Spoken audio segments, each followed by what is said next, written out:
What if a small accident centuries ago in a remote mountain monastery rewrote the tofu we know today? That's the story of Koya tofu. They froze it to stop it from spoiling, then dried it, and without meaning to, created a sponge-like survival food that drinks up flavor. Before refrigeration, protein meant racing the clock. Meat spoiled, milk soured, fats went rancid.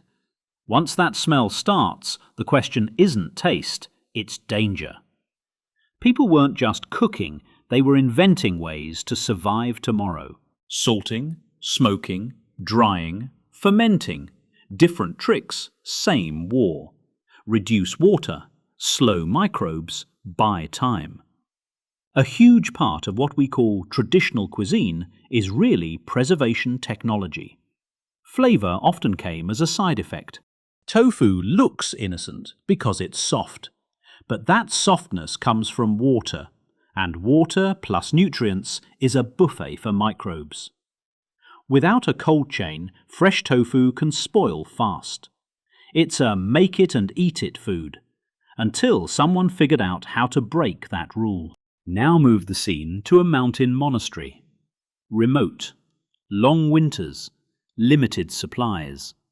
Meat may be avoided or scarce. Plant protein becomes essential. In that world, tofu isn't just food, it's a plan. And the enemy of every plan is spoilage. Tofu is a weird but brilliant idea. Intentionally breaking a liquid.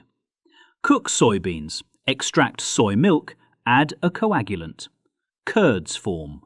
Press them, and suddenly you're holding a controllable block. This didn't begin as a trendy meat replacement. It answered a more basic need: accessible protein, cheap, scalable, shareable. The same logic that turns milk into cheese turns soy milk into tofu. Control the food, control the risk. The who invented it story is messy. Food history loves to pin big inventions on big names. But the bigger picture is clear. Tofu took shape long ago in China and spread over time. The name matters less than the fact the method survived for centuries. When tofu reached Japan, it wasn't just a recipe moving, it was a habit, a system. Temple cooking, dietary rules, seasons, scarcity. Tofu fit the machinery. But the same weakness remained. Fresh tofu was fragile, so the next step was inevitable. Make it winterproof. Here's where it gets strange. Freeze tofu and the texture changes. The smoothness disappears. It looks ruined. To anyone seeing it for the first time, it screams mistake. But in scarcity, throwing food away is a luxury, especially in a monastery kitchen. The frozen block gets thawed, pressed, tested, and then someone realizes this mistake can become something else. Freezing is only the first half. Drying is the real move. Remove water, slow spoilage. Lose weight, gain portability. Tofu stops being a today food and becomes food that can reach spring. That's Koya tofu. Tofu redesigned for logistics. There are multiple origin stories. Some connect it to monasteries becoming organized about winter storage. Others tie it to cold inland regions where freeze-thaw cycles were everyday reality. Details can be debated, but the core fact holds. Winter gave tofu a new form. The science is surprisingly simple. Tofu is a water-rich protein gel. When it freezes, water becomes ice crystals and expands. Those crystals create tiny gaps inside. When it thaws, the ice melts, the water drains out, and a porous skeleton remains. Because those pores do something powerful. They absorb. When Koya tofu is rehydrated, it doesn't just soften, it stores flavor. Broth, miso, soy sauce, spices, it pulls everything in. That sponge look isn't a flaw, It's the feature. With less water, the protein network feels tighter. You get more bite and less jelly.